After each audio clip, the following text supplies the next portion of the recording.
안녕하세요. 김상철 목사입니다.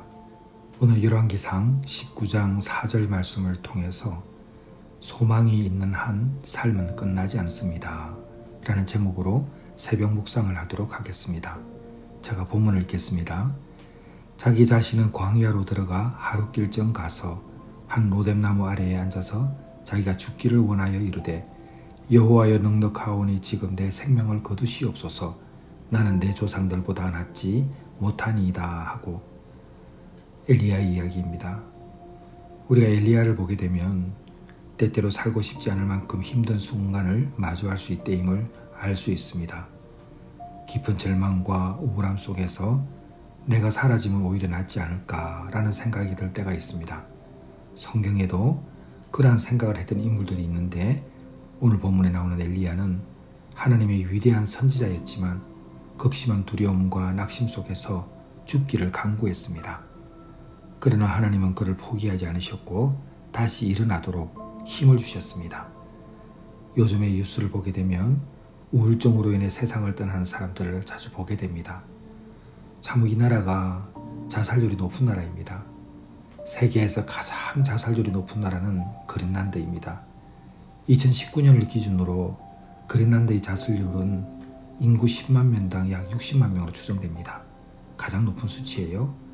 그런데 경제협력개발기구 OECD 회원국 중에서 대한민국이 자살률 1위라는 사실은 너무나 많이 알려져 있습니다. 인구 10만 명당 약 24명이 스스로 자살을 합니다. 최근에도 여행자로서 잘 알려진 우리 김세론이라는 배우가 있죠. 그리고 오늘도 어제군요. 인기 요가 강사였던 이유주 강사 등 정말 많은 사람들이 스스로 생명을 버리고 있습니다.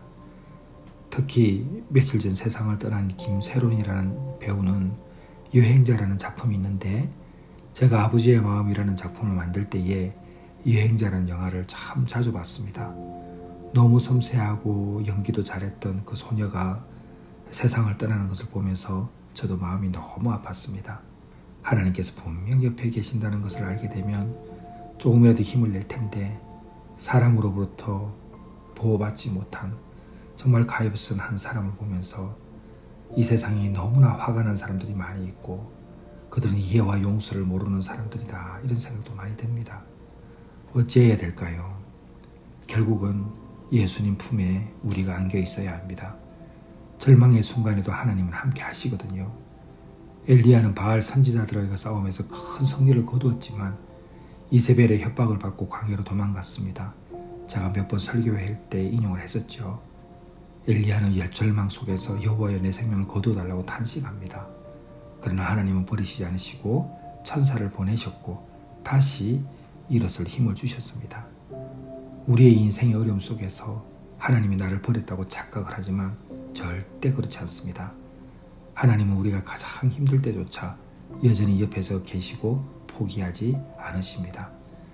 우리가 너무나 잘 알고 있는 이사야 41장 10절 말씀에 뭐라고 기록되어 있습니까? 두려워하지 말라 내가 너와 함께 함이라. 여러분 힘든 순간이 올 때 하나님이 나를 버리신 것이 아니라 나를 다시 세우실 준비를 하고 있다는 것을 믿으시길 바랍니다. 엘리야는 혼자라고 생각했지만 하나님은 그렇게 하지 않으셨습니다. 홀로 하나님 일을 감당한다고 정말 힘써 생각하고 있었지만 사실은 하나님은 이미 7,000명의 충성된 병사를 그 백성을 남겨두고 계셨죠. 우리가 혼자라는 생각을 하게 되면 고통받고 있다고 착각을 합니다. 그러나 절대 그렇지 않습니다. 우리 곁에 기도해 주는 사람도 있고요. 함께할 사람도 있습니다. 근데 우리가 너무나 절망 속에 있으면 그런 사람들이 존재하지만 보이지 않는 것이죠. 성경과 깊이 우리가 말씀을 읽고 묵상하게 되면 그러한 잊지 못한 여러 가지 주변의 일들도 다시 찾게 됩니다. 어찌 보면 소잃고 외양간 고치는 그런 말씀일 수도 있지만 여러분 꼭 혼자가 아니라는 생각을 하시기를 바랍니다. 요나 역시 하나님의 부르심을 피해서 도망가다가 폭풍우를 만나고 물고기 뱃속에서 죽음 문턱까지 간 것 우리 너무 잘 알고 있습니다. 그러나 그때 기도했죠. 그리고 하나님 다시 회복시켜 주셨습니다. 너무 힘들 때는 가족이나 친구, 교회 공동체 도움을 꼭 받아야 합니다. 저도 베델회복 공동체 상담 사역을 하다 보면은 너무나 급하게 전화가 오는 분들이 많이 있습니다. 그때는 저도 더 진지하게 전화 통화를 하게 되죠. 잠언 17장 17절에 친구는 사랑이 끊어지지 아니하고 형제는 요급한 때를 위하여 나누니라. 돕는 사람이 반드시 있습니다. 그리고 생명은 하나님의 것입니다. 욥기 33장 4절에 하나님의 영이 나를 지으셨고 전능자의 기운이 나를 살리시느니라 했습니다. 우리의 생명은 하나님의 창조물이고 하나님께서 목적을 두시고 허락하신 것입니다. 감당할 수 없는 고난이 찾아와도 그것이 우리의 인생이 끝나야 하는 이유는 절대 아닙니다. 우리가 보는 현실과 하나님의 계획은 다릅니다. 요셉이 형들에게 팔려 노예가 되었고 억울하게 감옥살이도 했지만 하나님께서는 그를 통해서 이스라엘을 구원하는 큰 계획을 이루셨습니다. 다시 말씀드립니다. 우리가 감당할 수 없는 고난이 찾아와도 우리 인생이 끝나야 되는 이유는 절대 아닙니다. 하나님의 계획은 따로 있습니다.